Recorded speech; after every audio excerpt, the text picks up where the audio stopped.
Broadcasting from the business capital of the world, this is the Podcast Business News Network. Hey, welcome back, everybody. I've said before, we're all dealing with stuff from our past, sometimes anxiety, sometimes stress. Lots going on. We got busy lives and lots of challenges. One of the ways you can get through that is using your creativity, and not necessarily a creative way to overcome your challenges, but expressing yourself creatively. And that's what we're going to talk about that today with an intuitive natural healer. She uses all different modalities, Reiki, crystals, her intuition, mediumship, and all of that to help you heal. She's Heather Lena, and she's back with us. How you doing today? I'm good. How are you? I'm fantastic. And I just had a download on my life in what we're going to talk about today. And I never even Really? realized it. Yeah, I never Really? realized it. It's crazy. Um, I'm not even kidding. I'm going to be transparent.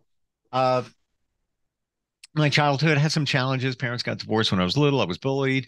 A lot of stuff like that. Yeah, a lot of stuff that kids go through. And I believe and I only realized this just now. I'm not even kidding.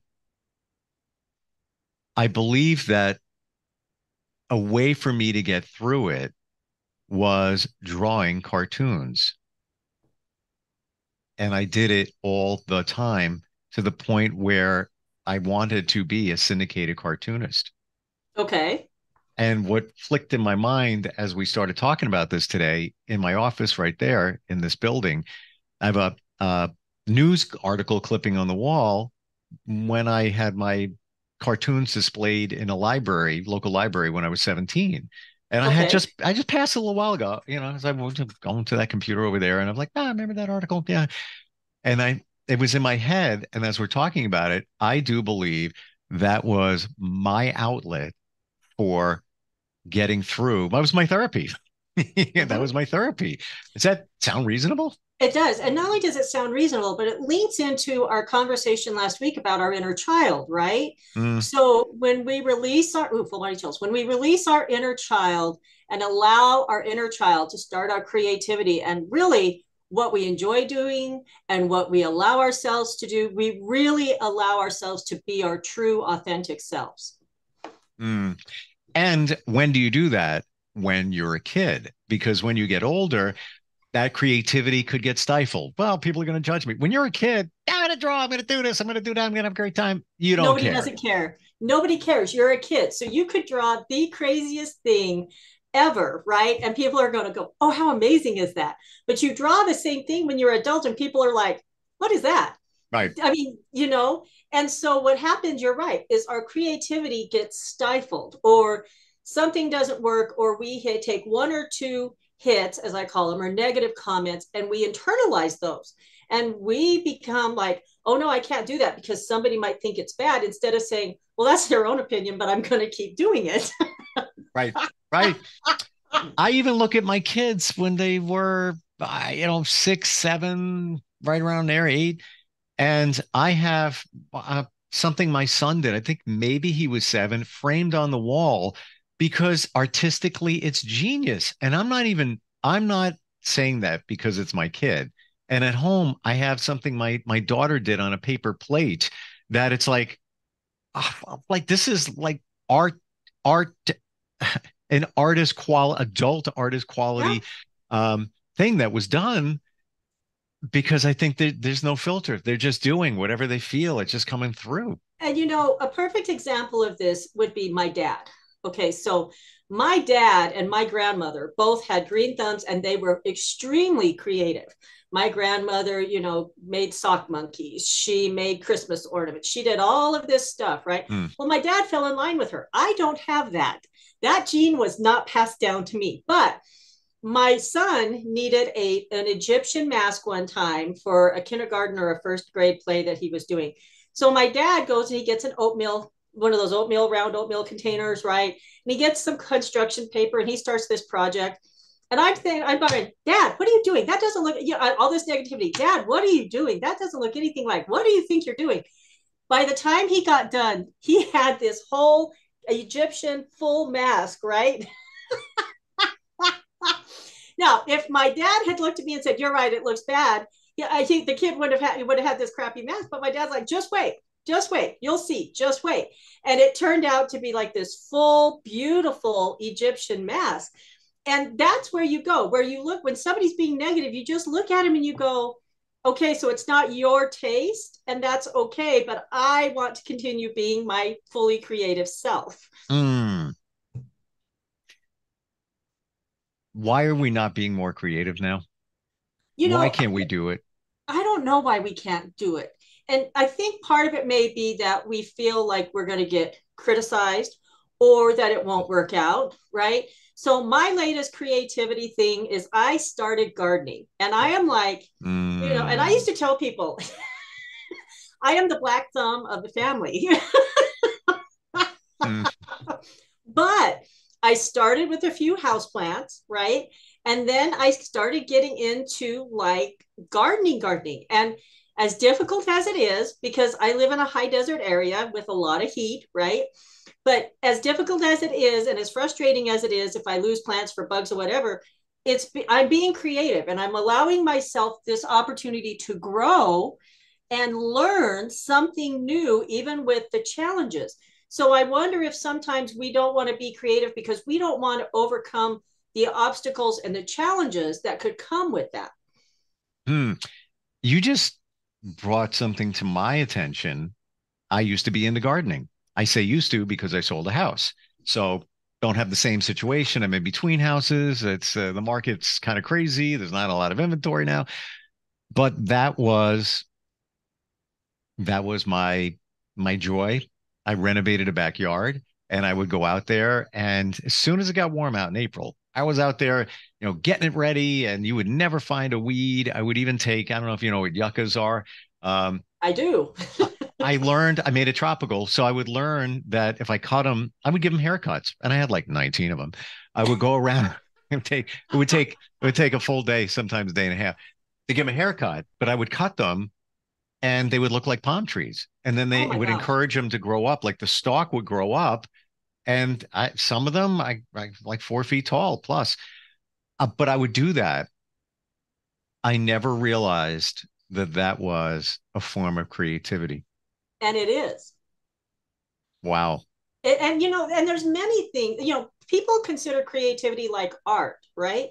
But being creative to Right. yourself is really getting out of your box and starting something new that lets you so the gardening what makes me go out and water twice a day, Sure. makes me go out and focus on things, right? It gets me out of my house because I'm in my house a Get lot. you grounded. That's the most important thing. Absolutely, It that right? and we don't know how key that is.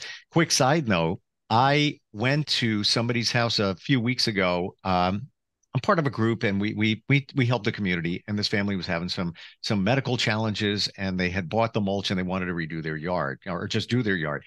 I and 9 other men were there, and we just, we worked on their yard. And the owner comes up to me and he's like, "Thank you so much for being here." I'm like, "Thank you for allowing me to be in your yard and walking on my knees and getting in your dirt. This is fantastic because we don't get grounded." I think that's great that what you're doing, you're being creative and you're getting back to nature. And creativity is a way of being grounded. So we go back to what is it that you enjoy? What do you enjoy doing? How do you be creative in what you enjoy doing? Because so many times we stifle our creativity and that stops us from having joy in our lives. And maybe it's because we're embarrassed. Maybe it's because we think we don't have time. How many times do we say, well, I would love to go do this, but I just don't have the time, right? Time is a constraint we put on ourselves.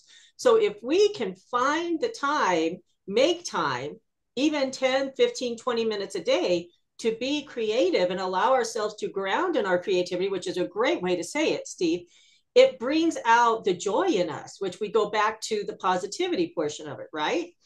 And if it doesn't work out, you try something different. So if what I planned it doesn't work out this year, then I'll try something else next year.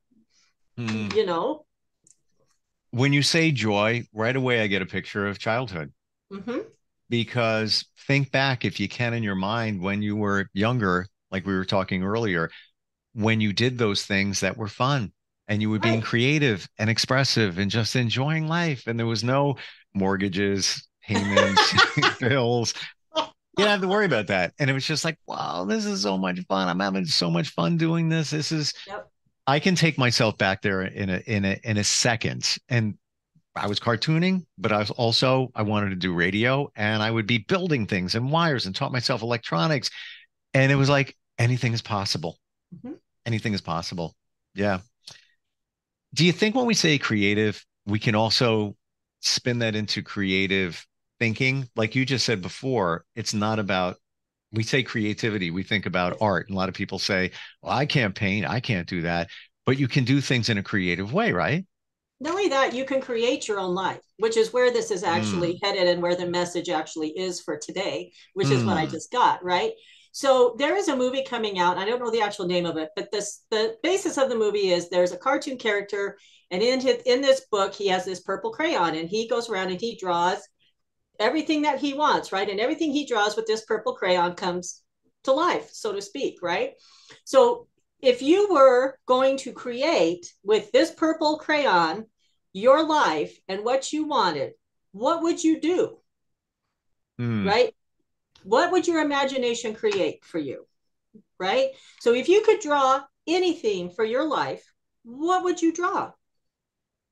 Now, a lot of people would say, well, I would love to have a mansion on a hill, but no, there is no buts. Yep. But is a bad word. Never use the word but. Seriously. Even however, in this case, is not a great word, right? If you could create your best life with this purple crayon, what would you create? Period at the end of the sentence. Period at the end of the sentence, right? No blocks, nothing stopping you. What would you create? I'll tell you one thing I would create is a cabin in the woods, along with a person that could cut all the grass and the weeds for me. Okay. Sure. But really, honestly, when we're looking at creating and manifesting for ourselves, your creativity does need to get involved, because you need to imagine what it is that you are searching for, what you want. And then you need to make sure that your creativity helps make that happen by giving you the exact picture of what you want. We've talked about manifesting before. We have. And I love this exercise, and just here's the purple crayon. What do you want? Fantastic. I struggle's not the best word. I ponder that if you draw with the crayon what you want and it hasn't shown up yet, you think you want it. But as we said before, the universe knows best. And maybe that's not the best thing for you. Although you think, like, I know what I want. If you asked me 5 years ago, I think I know what I want. In my journey, I know what I want. Give me that. Throw that crayon over here. I'm gonna get going on it. But then you go into, if it's not working out, is it time yet? Or do you have blocks that are creating it to not happen? Do you have trauma or other things that are creating issues really that you don't even realize subconsciously, that are creating blocks and issues for you to have what it is that you actually are wanting? And then and then we also talked about the whole, does it have to be in actual this way, or can it come in a whole different way? Yep. Right. And that's part of being creative too, is, your creativity is thinking outside of the box, right? Doing things that make you comfortable and happy. Well, maybe it's that it's supposed to come to you, but not in the way that you're holding on to, not in the way that you are grasping at and you are trying to hold on to. So do you need to release that and be open to receiving something else that is similar, but not exactly like that? And many people who successfully manifested what they want that I've spoken to, and I believe it, it showed up differently.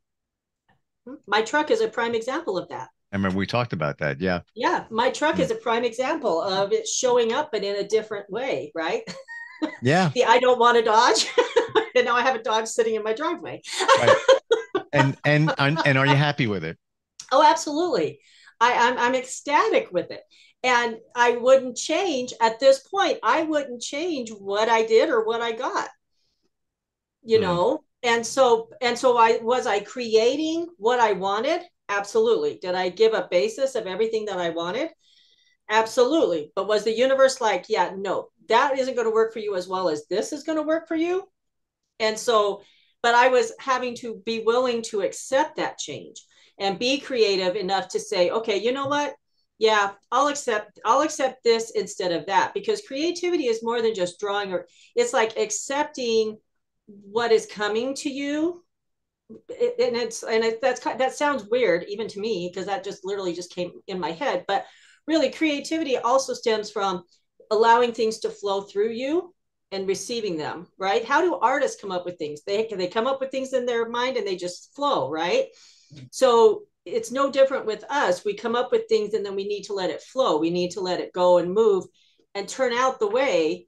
There are artists, I'm sure, that start off with a project doing something and they think, no, I'm not sure I like that, but maybe if I change that and put that there, oh yeah, that's great, right? So their vision of it wasn't necessarily always what your end result is. It started as something and possibly changed two or three or four times prior to the final result that they come up with.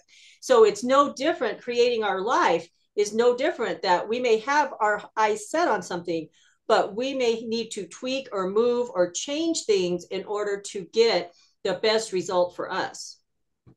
Do you believe when something shows up and it's not exactly what you were looking for, that you creatively make it work? Now, when I say that, it sounds like you're settling.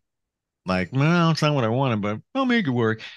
You're creatively making it a part of your life. How do you realize whether it's the right thing? Is it just feel after, like the truck, like I don't want to Dodge. That's not what I was looking for. And it shows up and through, creative thinking, even, this is good. We're good with this. And then you're happy. Hey, you I know think what? so. That is good. And remember, you're not stuck with everything forever, You're right? not stuck with that Dodge forever. Change is inevitable. I mean, as much as many people dislike it, change is going to occur no matter what, right? So Hmm. it could be that you have creatively brought this in as a stepping stone to creatively bring in the next step. So you can look at this and go, yep, this is what I need. And then at some point I may go, okay, this Dodge is giving me some issues. So I'm going to need to move it along and get a different vehicle, right? But remember that we are all continually manifesting different things. And there are times where we get stepping stones to really bring us to the place where we need to be, whether it's physical, whether it's whatever we want. I hear relationships, so I'll throw that in there, right? Sure. So it could be that we're in a pause here, and I'll use me because I'm in a pause in relationship right now, because I was given the scenario, and you might be able to relate to this, Steve. So my healer and I were working on my relationship issues. And she says, Heather, this is what you do. She says, picture that you're in an amusement park, and you're in Disneyland, and you're trying to get to, say, the Matterhorn, right? In your relationship, right? Which is the very top ride that you want to ride. And so you walk in and you're like, oh, look, there's a merry-go-round. So I think I'll take that one first. And so I go around the merry-go-round for a while, and then I get off, and then I move forward, right? And then I hop on to the next ride, which is like, the apples that turn around or whatever. And you spin like, The she's teacups, like, whatever. instead of just moving forward until you get to the point to where you are at the Matterhorn. And I think what happens is we get uncomfortable, or we get anxious, or we get impatient, right? And we feel like, for me, my identity was always I had to have like a man in my life or a relationship in my life in order for it to be fulfilling. And we've had to work on that so that I don't feel that way, because really I should be loving myself and not relying solely on some other person, right? And Hmm. so I would take whatever came up in order to have that satisfaction. I started to say that wrong. And so my goal now is to not hop on the next ride but to get to the Matterhorn, right? And get the final one that is going to actually work. But Yeah. that may take, going through several steps or saying no to people before I get to the right one. And so when we're looking at anything of creating our life, that's a prime example of how trauma and belief systems can interfere with what your Sure. end goals are and what you were really trying to get to. Totally relate to that. And it's Disney. So essentially, you need to get on the line for that ride instead of going to the others thinking that, you know what, it's a long line. Let me go on this one. The teacups first and that one there. So I relate. I will say this, though, and I want you to tell me your thoughts on this Okay. using the relationship situation. As you manifest what you want, do you feel that you know closer to what you want? And even if you got on the merry-go-round or you got on the teacups, you didn't even have to do you didn't have to do the full revolution. You just went around for 5 seconds. That's not it. And now you're on to the teacups. One spin around. Not that's definitely not it. And then you move on, whereby before you were manifesting, you'd be on that ride for the 3 minutes. Like, all right, here we go again. Right. Here we go again. This is not the ride I want to be on. I'm on the ride. All right. Does that make sense? Does that make sense? Yeah, it does. Yeah. And so do we learn to like just go, you know what? I don't even want to do that right. Well, you might even get to that point. Sometimes along the way, the ride can be a little fun, a little interesting, Right. but you know that that's not the right ride sooner because you know what you want, or you're manifesting what you want. And let's face it, before you even got on the teacups, before you even got on the merry-go-round, you knew it wasn't the right one for you. Right. You knew it. But and so where does that where do we stifle our creativity? Some of our belief systems stifle our creativity. Let me spit that out really quick, right? So growing up, religious beliefs, Gen X, it was, you were raised by baby boomers. They were the ones that, you got married right away, you had kids, you worked your whole life. Mm-hmm. Gen Xers, we basically raised ourselves, and so but it was still expected based off religion that, a woman's job is to find a husband, get married, have all these kids. And that really, that belief system that we had to go in and clear really stifled me as far as progression in relationships, because it was such a push to find one that, and meet this standard and meet this criteria, when in actuality the ones that I was meeting, it was like, yeah, I really shouldn't be here, but here I am and I'm trying to make this work in the best way possible, when in actuality, if those belief systems had already been gone and removed that I needed to clear, I wouldn't have probably even been married. Sure. Sure. I And probably then, wouldn't have been married. I may still be single and never divorced, because those belief systems were what was driving me trying to get into a relationship and make it work. there's so much that goes into it. You could even have come from uh, a divorced family, and Absolutely. you might have said to yourself, "That's not. I'm not letting that happen to my kids." Then you get into a relationship, you have kids, and then even though back to back to the intuition that this probably isn't the right thing. I'm not doing that. I'm not doing that to them. What happened to me? But you got into the relationship because of your past. Again, Yes. you didn't heal from certain things. You didn't, Mm-hmm. and the other person too, you didn't realize certain things. And then time went on. And then, yeah, there's so many variables there. When you work with somebody, and we're just about out of time, does your intuition pick up on a lot of those things? Yes, and I get told a lot of those things. And it's important to have a, a good relationship with yourself and have all of this trauma cleared and removed so Mm, that you can have a good relationship with someone else, right? yep. And so when I work with clients and these relationship issues, we have to go in and we clear a lot of stuff, old belief systems, maybe past trauma, it's important. Healing is important. It's important to heal yourself, because no one can heal you but you.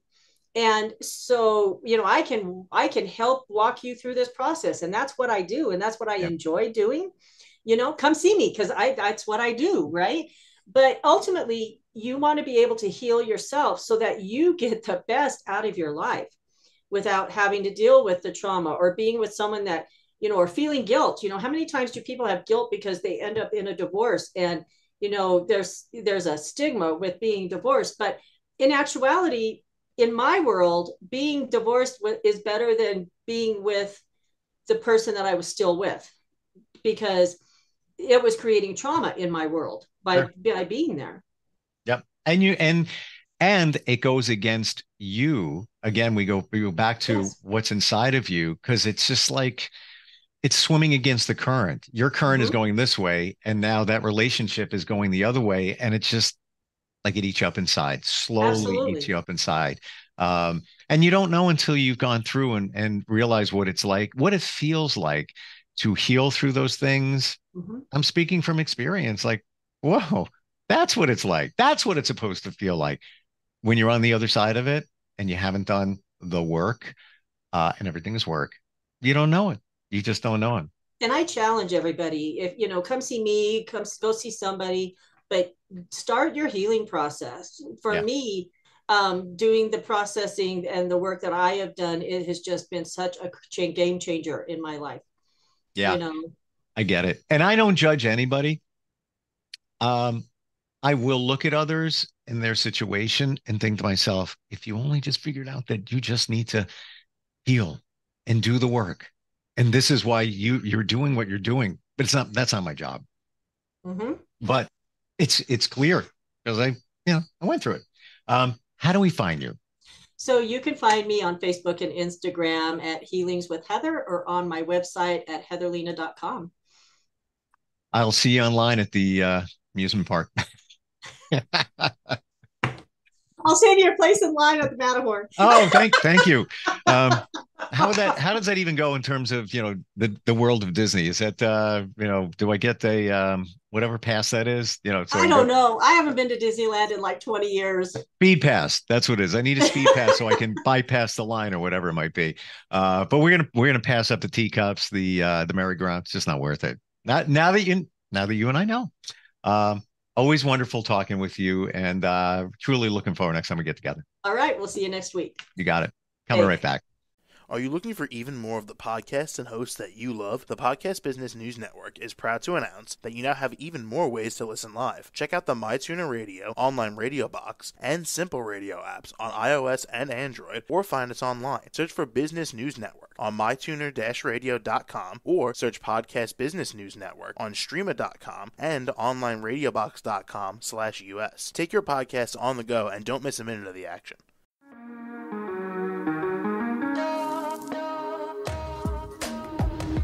Broadcasting from the business capital of the world, this is the Podcast Business News Network. For nearly 2,000 severely injured veterans, everyday life has become filled with barriers. Day-to-day simple tasks can become pretty daunting. I have to carry my chair up 2 flights of steps or have somebody do it for me. What scares me the most is just the falling. When I'm struggling with my house, I think, to have that one great barrier just knocked down, it's crucial. Home for Our Troops is a wonderful nonprofit that builds a mortgage-free, fully adaptive, handicap-accessible house. And there's no catch. It'll be our very first home that we've ever owned. This is a game changer. This is where your life begins again. We need you to join us in completing this important mission. Please visit hfotusa.org and help build homes and rebuild lives. Because of you, everything's going to be okay.